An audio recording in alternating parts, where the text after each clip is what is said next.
All right. Well, I think we have our attendees here today. Welcome to today's webinar titled Interim Assessments for Equity in Core Curriculum. And our webinar today is about how to use interim assessments to foster student growth and learning. My name is Lynn Gill. So I'd like to start with some introductions. Nora, how about you go first? Sure. Hi, everyone. My name is Nora. I am calling in from beautiful Indianapolis, and I am a coach with ANet, or the Achievement Network. And in my role, I support schools with making instructional changes that create academically rich and empowering learning environments for students. And a big part of making those instructional changes is using assessments and data effectively. So I'm really excited for today's webinar. My name is Lynn Gill. I'm Director of Channel Partnerships here at Kiddom, and we are doing this webinar in partnership with ANet, who are one of our assessment partners. Former school principal, district administrator in curriculum and instruction, and in strategy and accountability, and in student assessment. And so I recognize the importance of assessment, using assessment wisely, and also having assessments that are right for schools and districts. I remember at one point in my career when we were doing a dual language program, as well as a gifted program, as well as IB and AP, and our interim assessments. And one of my teachers looked at me and they said, "Do you see my schedule? When am I going to teach?" And it was that point that it became very evident that there are many times when, because we're trying to assess for different purposes and different reasons, we end up assessing so much that we have less time to teach and less time to look at those assessments. So the purpose of today's webinar is to really take you through what it means for assessments. So why might you need to go beyond a formative and summative assessment? What are some interim assessment best practices? How do they promote equity in schools? And then when should you use interim assessments with a core curriculum? But before we start, I would just kind of like to know, what of these topics interest you the most? 1, 2, 3, or 4. So we're going to pop up a little poll onto our screen, and I'd love for you just to take a minute to answer that.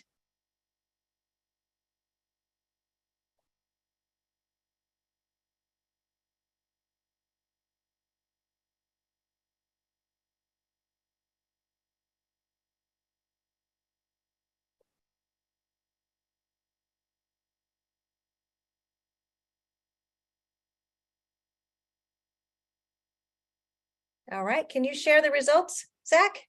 Who's our behind the scenes tech person today?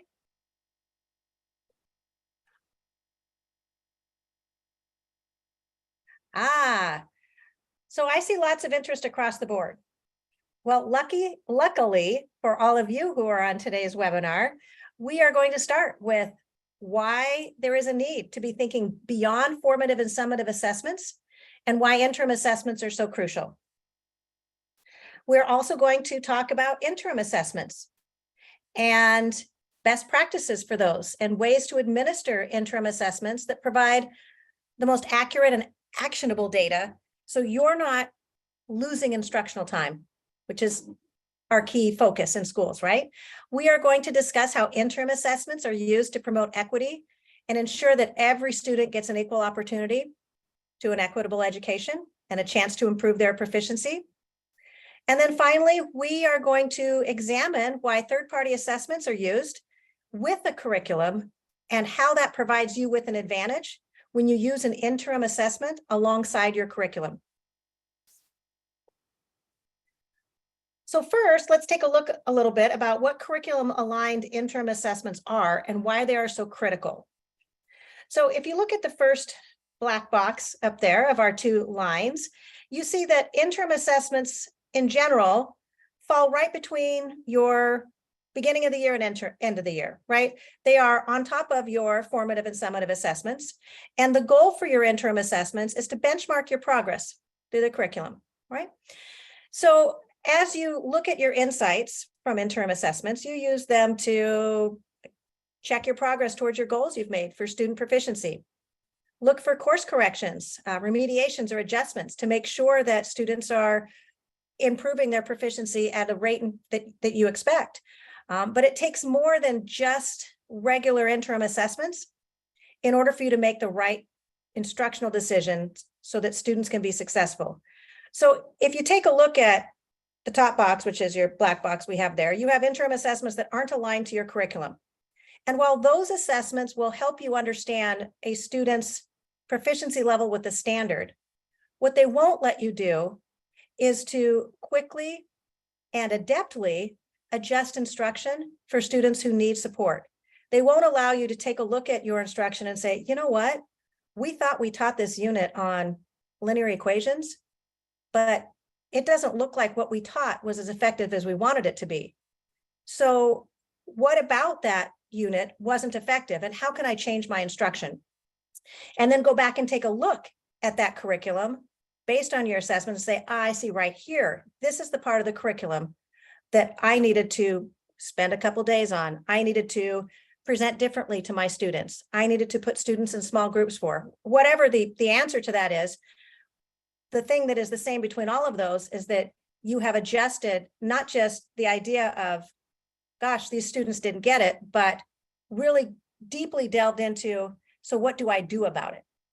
And interestingly enough, that's what that circle is down at the bottom in those. Is so you see that if you have curriculum aligned assessments, then you can easily adjust your instruction based on that curriculum aligned assessment, and then use those adjustments to better increase student proficiency. And Nora has an example of that she'd like to share. Yeah, so I'm going to use a third grade example. So let's say that you are a third grade math teacher. This is the super important year when kids are introduced to concepts about multiplication. And you know that throughout the course of the year, their understanding is growing and evolving. And you have parent-teacher conferences coming up, and you want to be able to talk with families very realistically about whether students are doing fine at this point in the year, or whether you have concerns and whether there's some additional work that you can do. So rather than just naming multiplication as a super broad concept, a curriculum aligned assessment can help you figure out some of the more nuances. And so, for example, when it comes to multiplication, by November, kids really should have mastered the concepts of equal groups and number in each group. But if they're not yet able to fluently multiply by 7s and 8s and 9s yet, that's okay. And so with this type of information, you can make a lot more meaningful and real-time adjustments for students.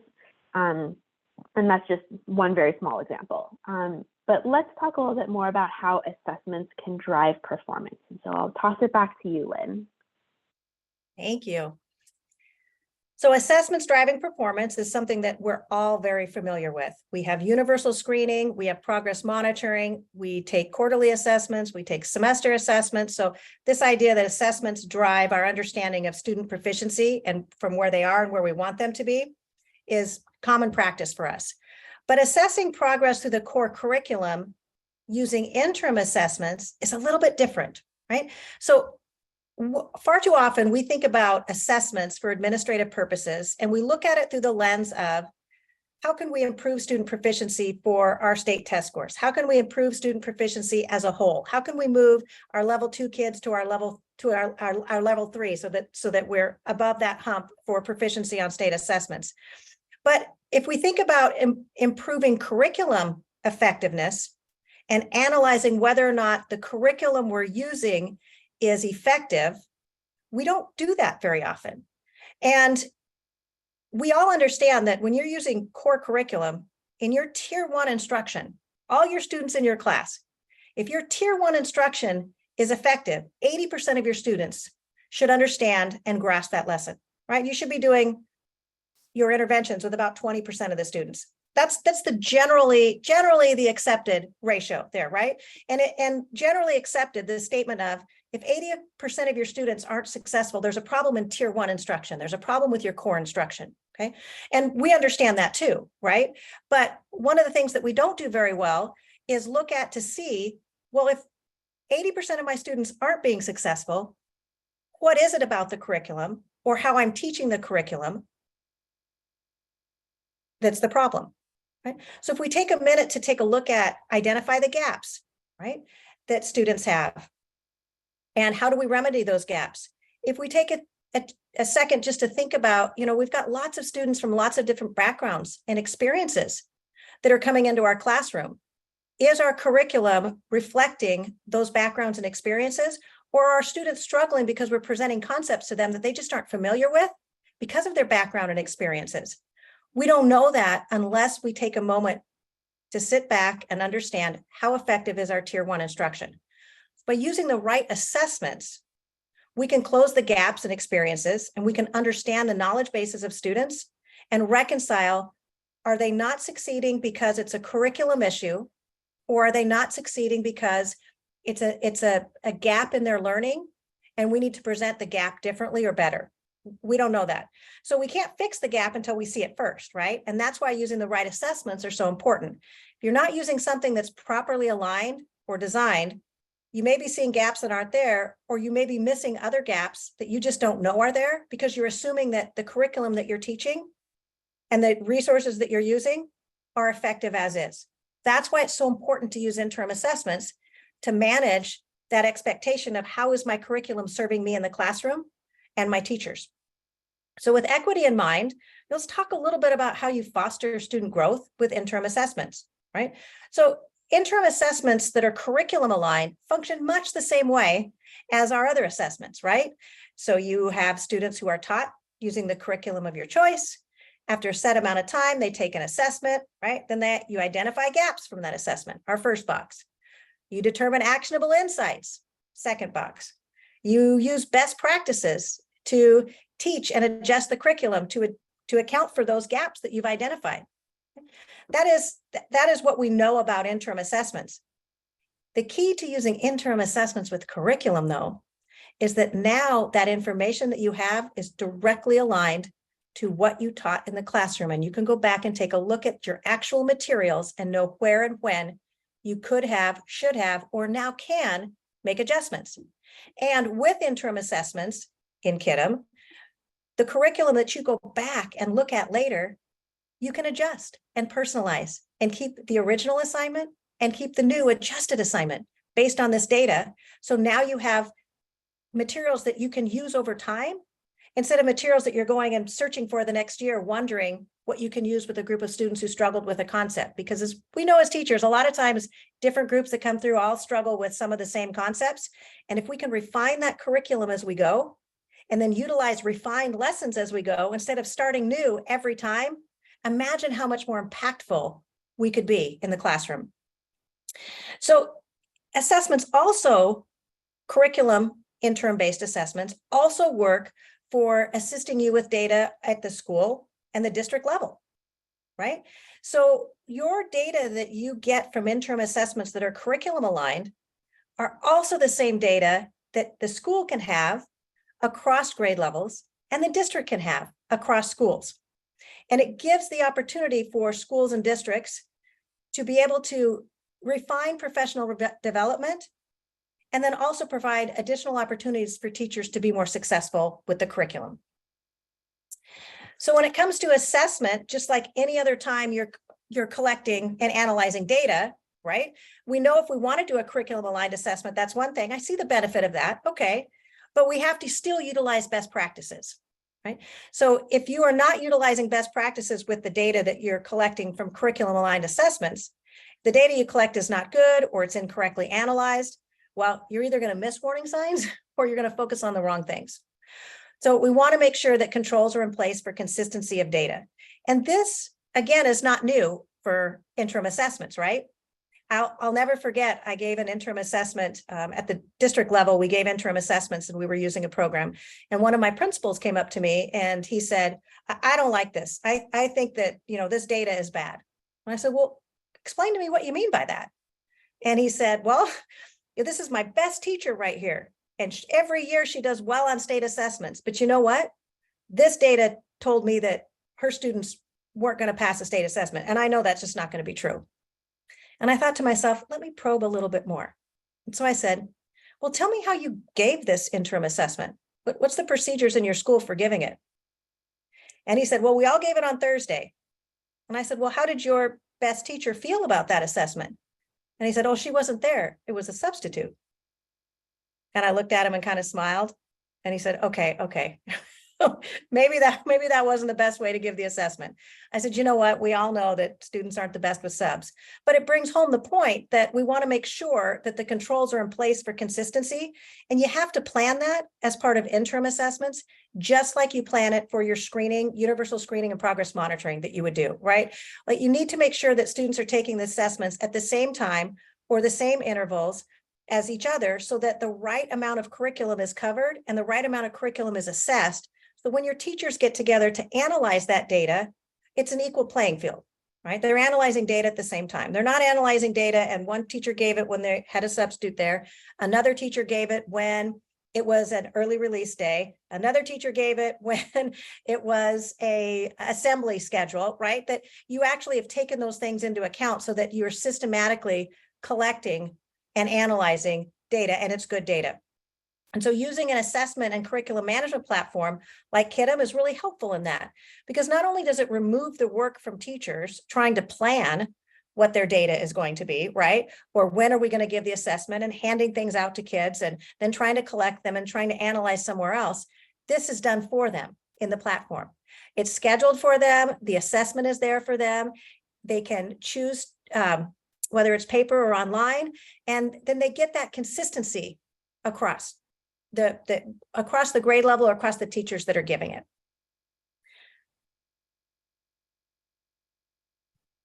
Excuse me. I thought you were on mute, underline. on mute like me. No, I'll just jump in and underline why these best practices matter so much. As I talk to leaders at this time of year, they'll tell me, oh my gosh, we're just feeling so overwhelmed. We're doing this assessment this week. We did that assessment last week. We're doing the next assessment next week. And bottom line is that if we're going to use precious instruction time, then we have to do it really intentionally and make sure that the assessments that we're using are designed and used in a way that actually has a positive impact for students, because there's so many things that could go wrong that could make that not true. And so for students and teachers that are spending all of this time giving an assessment, that means that the assessments have to be intentionally designed to support teaching and learning. So that means that even just beyond the administration of the test itself, that there needs to be structures in place so that teachers and students are getting timely feedback from those assessments. There needs to be structures in place like PLCs, professional learning communities, or grade level teams, or whatever the structure is, so that teachers can take real action around that data. And then on the flip side for leaders, that means creating and holding the space for those structures and rhythms to support teachers' analysis of that data. So leaders need to hold that PLC time sacred. They need to build in opportunities like observation and feedback cycles or coaching meetings that are helping ensure that teachers can translate that data into action. Lynn, is there anything else that you wanted to name on this slide before we go to the next one? I'm glad you brought that up, Nora, because we have some questions in the chat that I would like to answer live because they're really good. And I think they'll help people kind of understand as a whole, how does this fit in? So one of the question was, how often would you suggest utilizing interim assessments and what time of school year might you use them? Right. So you have your formative assessments, you're doing end of unit tests, you're doing your cool downs or other types of exit tasks or assessments you give. Right. And so when you use an interim assessment is designed to group some standards together, right? Group some standards together to say, how are we doing overall? And so generally you give them 3 to 5 times a year. Right. And so we're going to take a look at what some of the materials and supports there are in giving interim assessments within Kiddom. And so then another question was, if this is something we want to use, how do we go about integrating this with the curriculum? And if our district doesn't already utilize interim assessments, how might teachers make use of this? Okay, well, those two questions go hand in hand. And what's great about these interim assessments is that they are already integrated with the curriculum. So Nora's going to talk a little bit about the philosophy behind ANet and how ANet assessments are already aligned to the curriculum and how they were designed to support specifically the curriculum. And the great thing about using interim assessments is you don't have to use them district-wide. Like in my school, and this is when I was a high school principal, we had PLCs that we did every 2 weeks, like clockwork, right? And we gave end of unit tests, and then we assessed those every 2 weeks, but we also gave interim assessments. And then we analyzed the interim assessment data, because sometimes when you are giving formative and summative assessments, it doesn't mean that you taught it in a way that it sticks with kids. And what I also always used to say to my teachers and the kids who were like, oh, we have to take this test again, I would say, here's the deal. The state of Washington does not care that you passed Ms. Gill's test on on linear equations in September. You have to demonstrate that knowledge April 17th when you take this math test. So if you knew it then, but you don't know it now on the interim assessment, that means that we aren't supporting your ability to embed that knowledge and internalize it. And there are some things we need to do differently, whether that's cumulative review as part of our curriculum, whether that's adding in some additional practice time or assessments here and there so that you keep it front and center of your mind. But you really need those interim assessments, because what they're going to do is help you group that knowledge. So this doesn't have to be a district decision. This can be at your school or at your teacher level.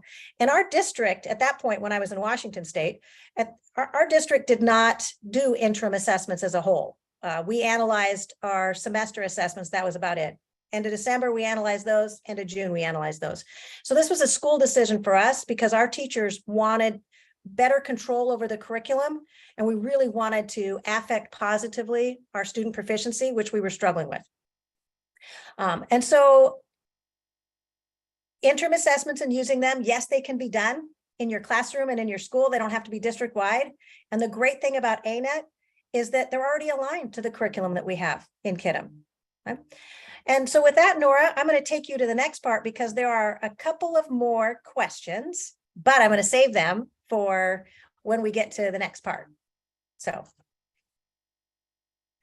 Okay, great. So I'll talk just a little bit about the ANet assessments, which are, like Lynn said, compatible with different curriculum, and they're most importantly aligned to grade level standards. We know that that is a key factor in equitable education, and making sure that the bar that we're holding for all kids is in fact a bar that's going to help them be college and career ready. And so ANet has worked closely with industry experts and external review panels to make sure that all of our assessments for every curriculum, for every grade, for every subject are aligned to the rigor of the standards, so that we're making sure that students are learning the content that they should be learning. And so the ability to take action is how you address equity, and our feedback is immediate in the reporting. And so for teachers, you'll get insights from which you can take immediate action to interrupt or accelerate a student's learning.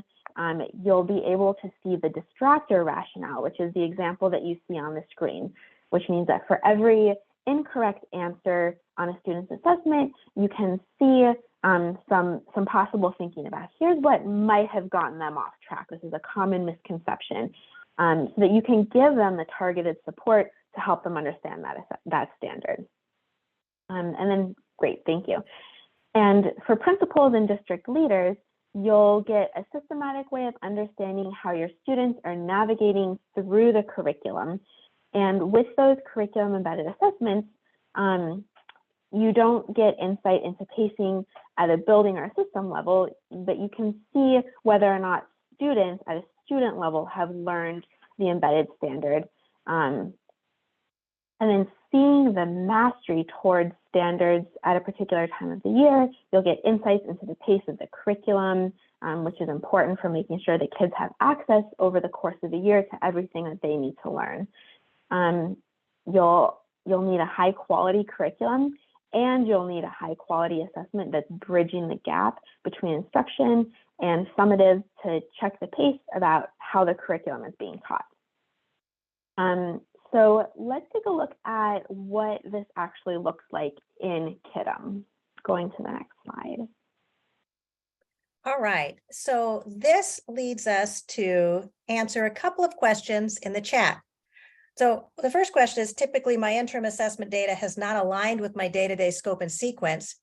How does the data from ANet assessment support use of Kiddom in the curriculum?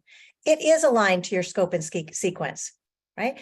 And in addition to being aligned to your scope and sequence, it's also helping to parse out, for better lack of terms there, parse out the most important standards that you're going to be assessed on, or that are considered anchor standards really for your grade level, anchor standards, priority standards, whatever state tests generally do, but they're generally the same standards in every state are the priority standards. And I've worked in Washington and Texas and New Jersey, and now I'm in North Carolina.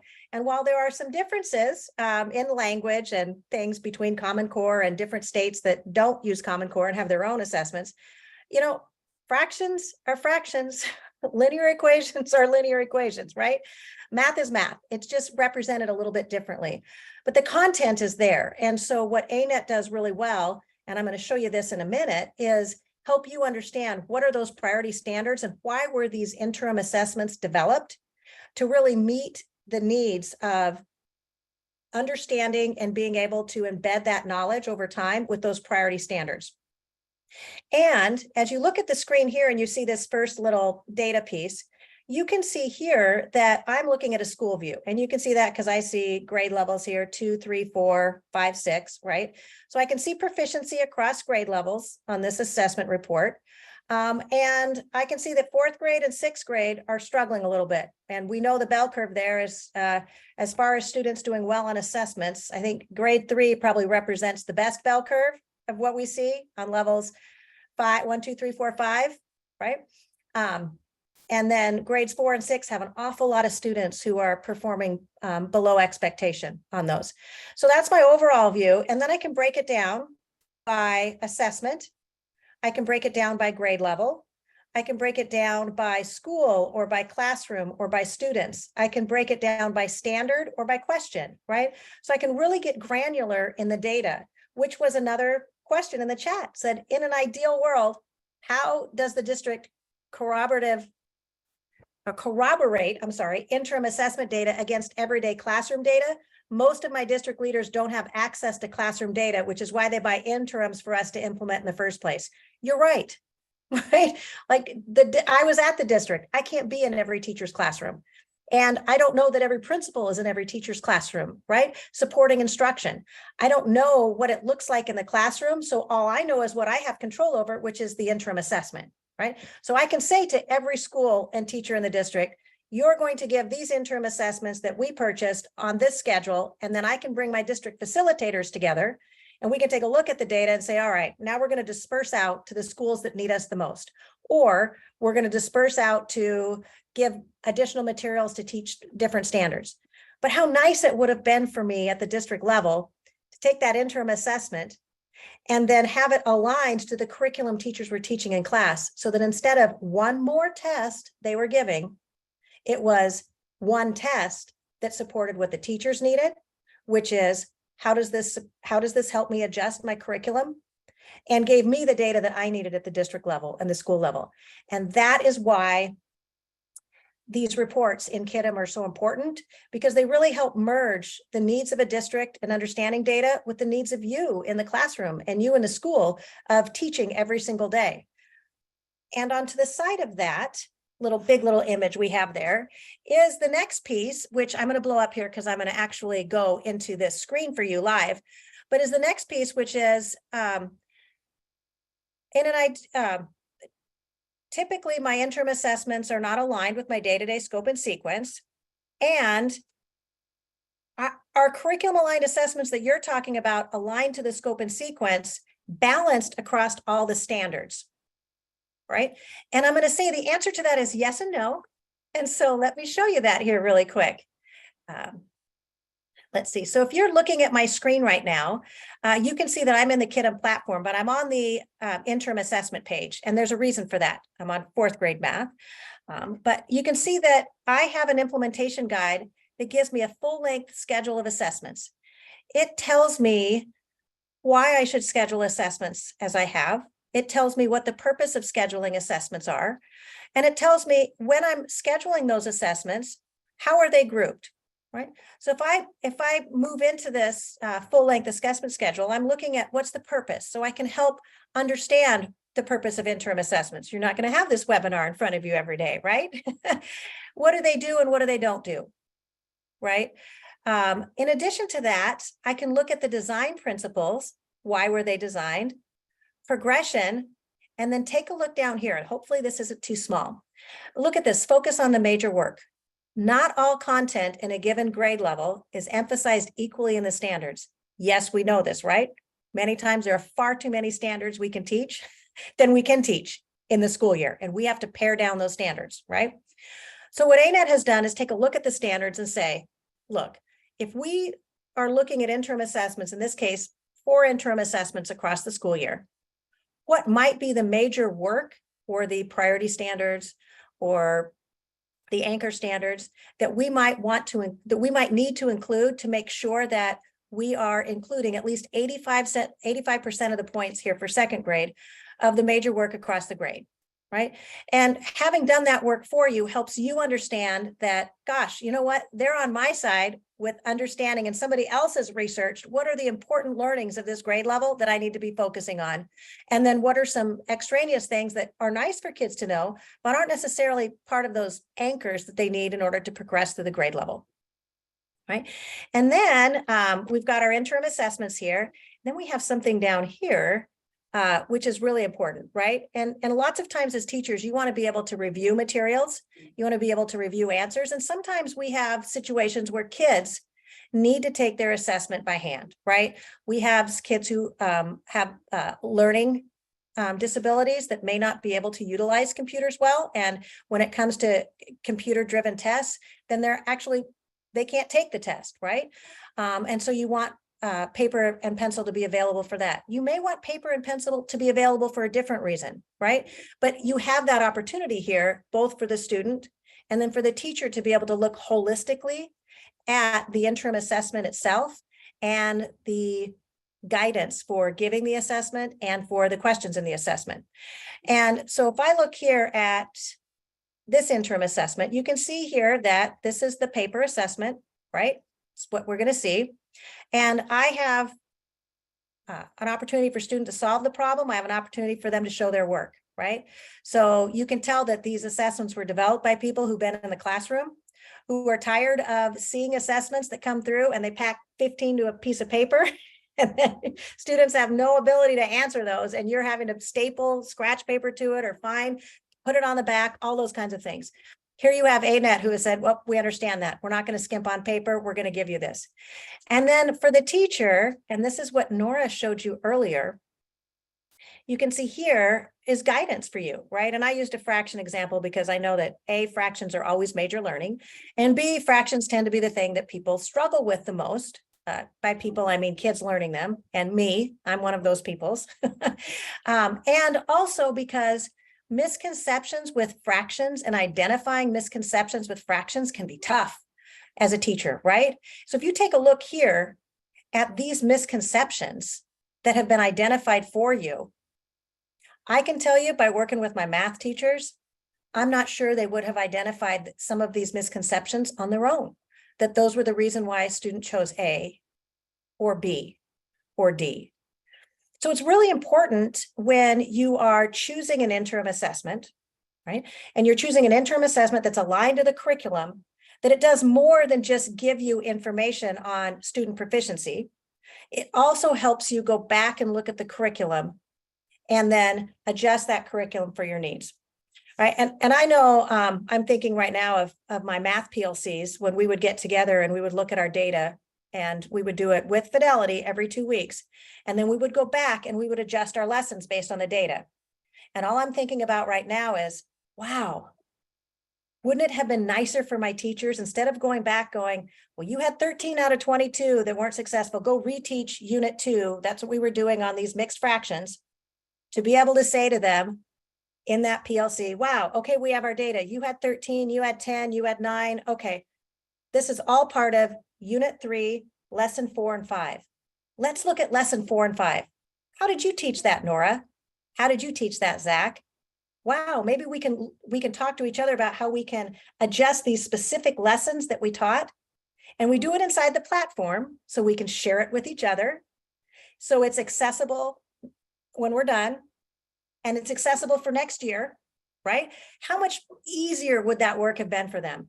Well, way easier, right? But you live and learn. And I didn't have this resource available to me when I was a principal back then. So if any of my teachers are on the webinar now, you please forgive me. If I had known about this, I promise I would have used it with you in the classroom. Okay. And so the last question is, how do I balance interim assessments with the assessments that the district is requiring me to give? You know, and that is a very difficult question to answer because I feel your pain. I totally do. I feel your pain from being on a teacher side, on a principal side, and then being on the district side where I had to design those assessments. And I heard from you all the time, like, this is too much. When are we going to teach, right? And the balance was difficult. The short answer is get your district to agree to use an interim assessment that's aligned to your curriculum so you can remove some of this testing. The long answer is sometimes you have to give to get, right? So if you have a testing schedule that comes out on a calendar with your district, and you in your classroom would like to give 4 interim assessments, but you know that around October, you've got your quarterly assessments. They're going to do the first literacy assessment, you know, to put students in reading groups. I mean, and then, you know, you've got your chapter 2 unit test is coming on, right? So all 3 of those things, you may have to skip this interim assessment and then do the next interim assessment. Or you may get permission from your principal to skip a different assessment at the district level, and your principal gives them that data. Sometimes that works, sometimes it doesn't. I know that when I was in charge of strategy and evaluation, there were some district aligned interim assessments that I could give flexibility to principals with, especially when they had a plan and when they could show me how they were using the data from the assessments they had, right? So I knew which ones were well put together and could do that. And then there were some that I just couldn't give that flexibility to because we had to have that data at the district level, right? So, you know, that balance piece is something that's going to be one of those Achilles heels for all time until we can really get to a place as a district and schools where we match the expectations of the district needs with the school need, with the teacher need, kind of put it all together. So that's kind of what it looks like, right, in the system, in Kiddom, and the data piece of it, even though I kind of showed you a screenshot of the data reports here, the ability to drill down in there by question. But there's one more piece that's actually really cool. And we're not going to talk about it today so much because we're talking about interim assessments and we want to give you the information about interim assessments as a whole. But one of the things that you can do within Kiddom is when you launch things live, you can actually see students working and you can collaborate with them as they're doing their work individually. So that helps you understand as students are working their assessments or as students are doing their assignments, that helps you really get a visual into the student answers themselves as they're doing it, as they're taking their assessments. But now it's time to kind of put this all together for you on interim assessments, right? And I'm going to hand it over to Nora so that she can kind of wrap this up in a bow for us. Yes, thank you, Lynn. It's really helpful to see the specifics of what it looks like in the platform and be able to imagine what it looks like. And so that's why I'm excited to share with all of you an example of what it looks like when we put all of these ideas into action. And I'm going to share an example about one school that was called Honeydew Elementary, and some of the structures that we were able to create together. And so when I first started working with Honeydew Elementary, the teachers were pretty frustrated because it felt like they were always having to play catch up. They were using their curriculum embedded assessments, and they would teach a math standard, they would analyze the data, they would follow up on misconceptions, you know, they would do all the things. But by the time that process actually played out, they were on to teaching the next math standards, right?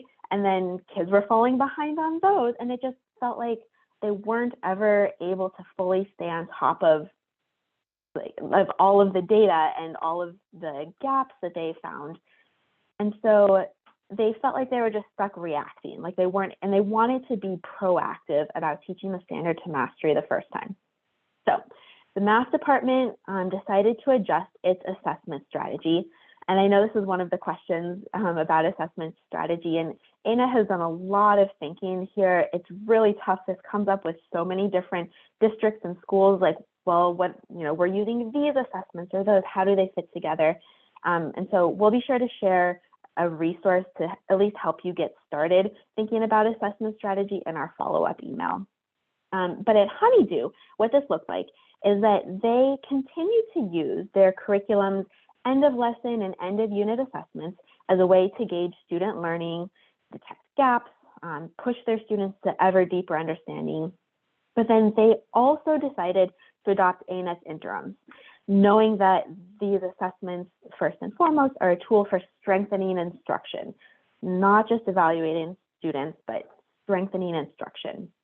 And so this is how teachers were going to start being proactive instead of just reactive. And so as part of their assessment strategy, they decided to do both. And so then here's what it looked like. They went through a teaching and learning cycle or an inquiry cycle. There's a lot of different names for this, but some version of this happens at every school. And at Honeydew, they intentionally would sit down at the start of the year in their PLCs, and teachers would study the first interim assessment. And this was 6 or 8 weeks before they were even going to give the interim assessment. And what that looked like is that in their collaborative teams, teachers would take the assessment, they would study the standards, identify the knowledge and skills the kids would need, study the distractor rationale that we talked about before, and try to anticipate misconceptions. But most importantly, teachers pulled up their lesson plans before they taught them and made sure that they were prepared to teach the standard to the full level of rigor that was expected by the standards. And that's a real strength of these ANet interims, is that they're 100% aligned to the rigor of the standards, and they can assess standards in a way that's sometimes different than in the curriculum. Because I remember this as a teacher, you kind of get into a pattern for here's how kids are going to demonstrate mastery, and the curriculum will lead you down one path. But that's not necessarily demonstrating full mastery, right? That's not necessarily how it's going to be assessed on the state test at the end of the year. And so the interims were helping ensure that teachers weren't just teaching to the lesson plans, but teaching to the full depth of understanding of the standard. Okay, so then, follow that cycle, those arrows around, you get to the analyze part at the bottom. When teachers were analyzing students' data, they were reflecting on the strengths and gaps in their planning. They weren't just reflecting on what did kids get or what didn't they get. They were thinking about what was my process? What decisions did I make as a teacher? Did I fail to include enough chances for kids to talk and explain their thinking? Maybe teachers cut out some of those turn and talks or those class discussions. Or were there missed opportunities to pull out the manipulatives? As a former kindergarten teacher, I know I thought real long and hard about, are we going to take the time to pass out manipulatives to everybody? Because that takes time and energy. And, we can have the most highly aligned curriculum, but between time constraints and diverse needs of any different group of students, teachers are always making decisions about where they're going to spend more or less time. And so that's why we always are having to reflect on using data to reflect on our instructional choices. And that's where some of the resources that Lynn mentioned in Kiddom about being able to leave notes and tag comments is so useful. And so at Honeydew, what they found is that those interim assessments helped teachers understand the bar for grade level work, which in turn helped ensure that teachers were holding high expectations for kids and also giving teachers a chance to improve their instruction so that the next time around, kids were doing better the first time that those standards were taught. And so I'm excited to share some of the impact that this had for kids. Take a minute to read this quote from about Honeydew.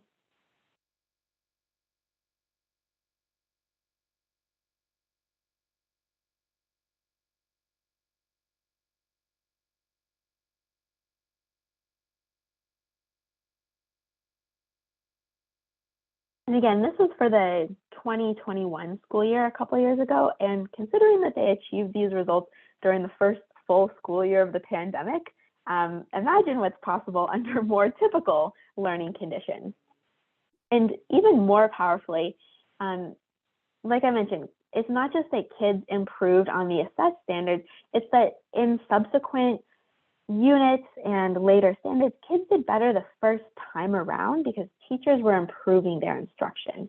And so, like you can tell in this quote, teachers and students are building their sense of efficacy and their confidence as a result of this revised assessment strategy.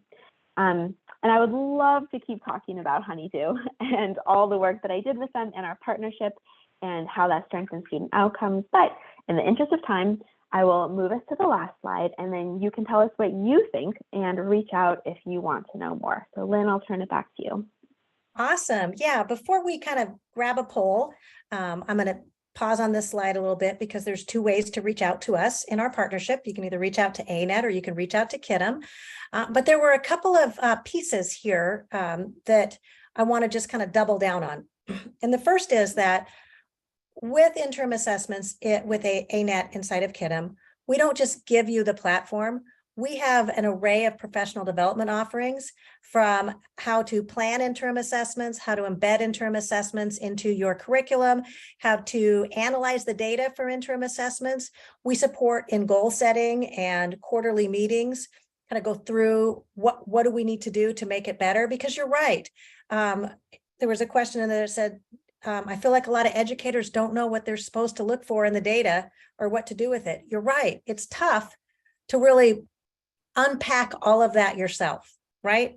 So could they do it on their own? Sure. You know, if we had 50 hours a day, we could do all of that, but we don't have that in the school day, right?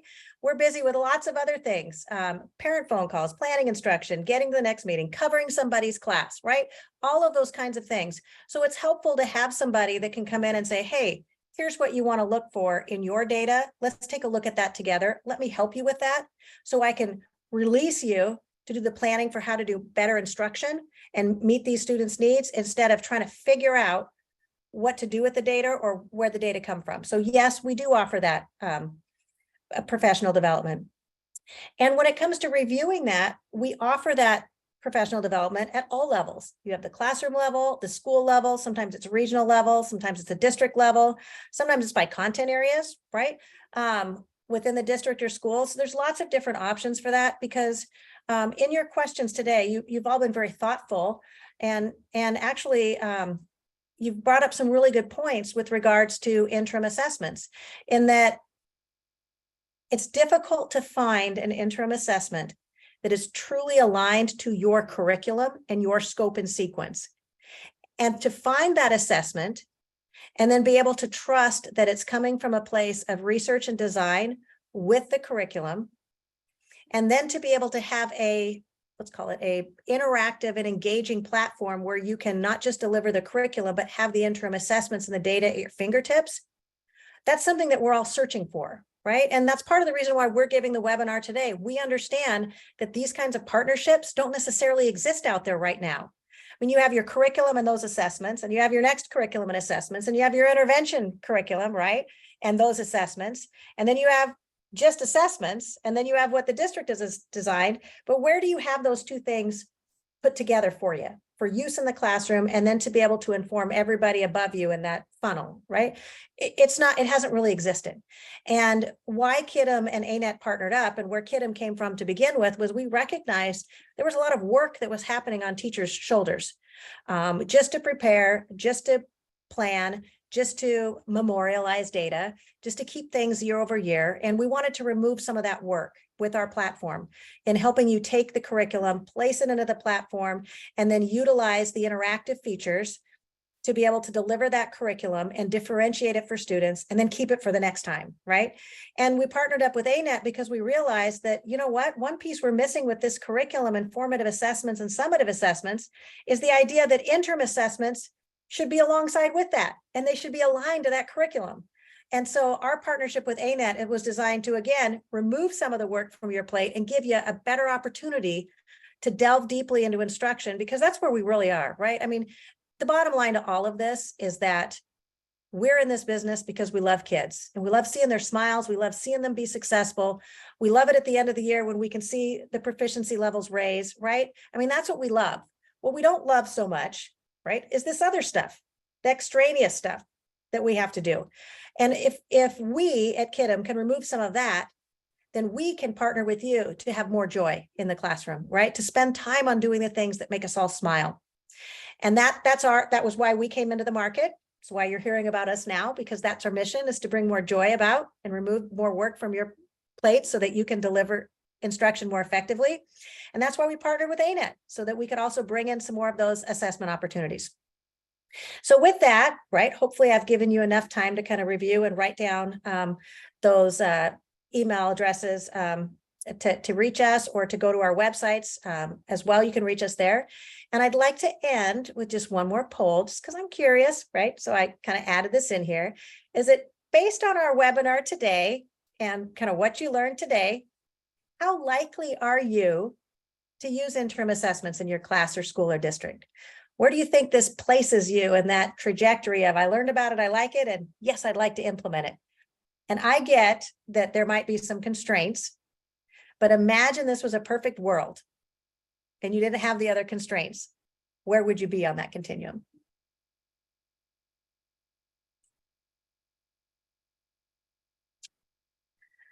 All right, Zach, my tech master, what are the results?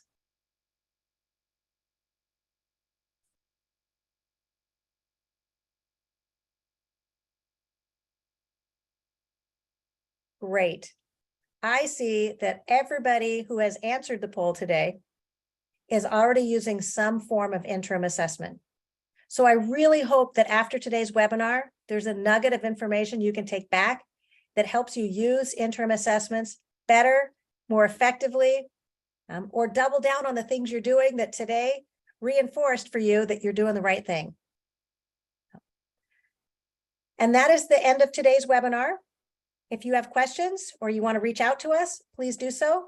And we appreciate everybody that tuned in today to learn about ANet and Kiddom. Have a great rest of your week. Thanks, everyone.